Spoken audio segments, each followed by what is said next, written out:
देखिए भैया, एगो औरत अपना सैया जी भी फोन कैले बड़ी, कहते कि ए राजा रउआ हमरा के गवना करा के बाहर चल गनी, हमरा पतनी ना मोहनी, इ चढ़ल जवानी हमार साहत नहीं खे राजा जी। हम बड़ी दुख में बानी, कौना दुख में बानी सुनी हम रउआ से कहते हैं कि चढ़ली जवानी रे चुवे अरे दहिया से पानी,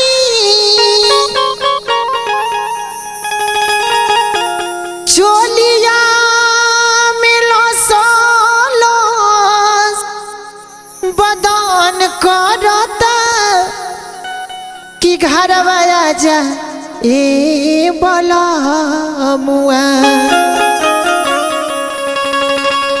ए राजा जी ए बलाम जी।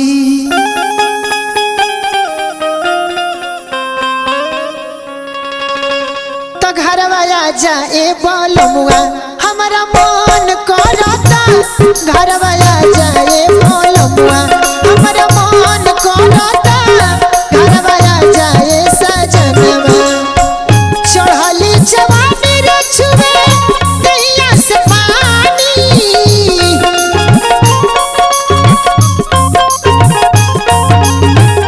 चढ़ली जवानी रे छुवे दहिया से पानी, चोलिया में लसलस, चोलिया में लसलस बदन करता, घर आया जा ए बोलमुआ हमारा मन करता, घर आया जा ए बोलमुआ हमारा मन करता, घर आया जा ए बोलमुआ।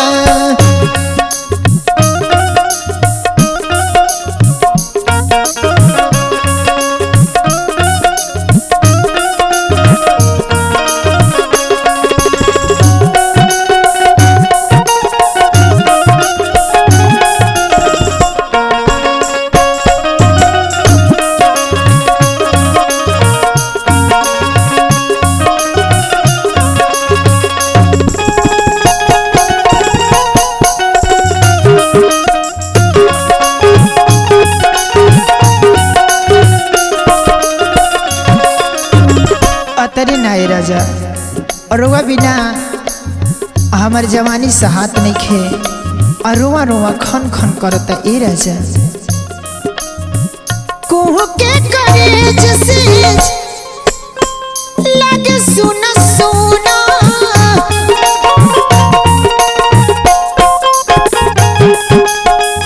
कुहू के करेज से लगे सुना सुना,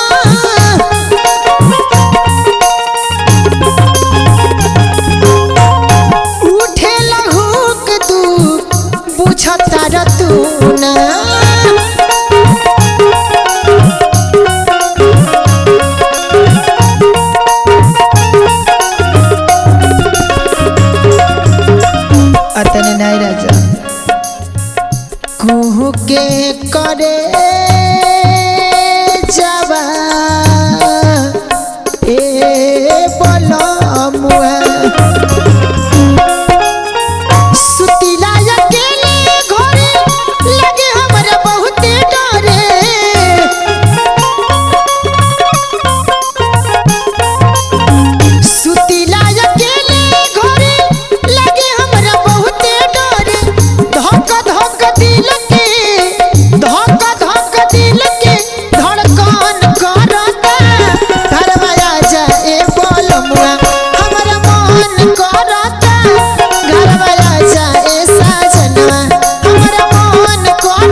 बाहर में रह के चानी काटत रह, तारा तनी नहीं बुझात हम घर में कैसे रहता नहीं हो।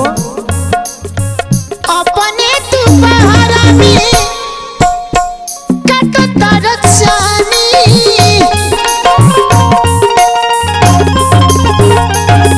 अपने तू बाहर में काटत रह चानी।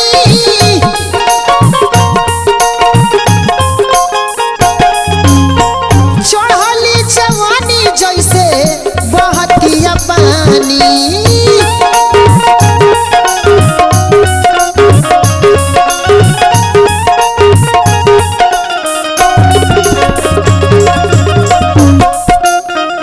दुख न सहाता ए बलमुआ, दुख न सहाता न रोले रहता,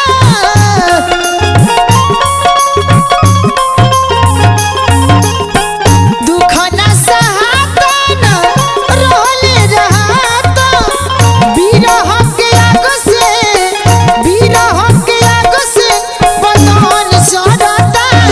घरवा आजा ए बलमुआ हमरा मन करता, घरवा आजा ए बलमुआ हमरा मन करता, घरवा आजा ए बलमुआ। चढ़ली जवानी रे छुए दैया से पानी,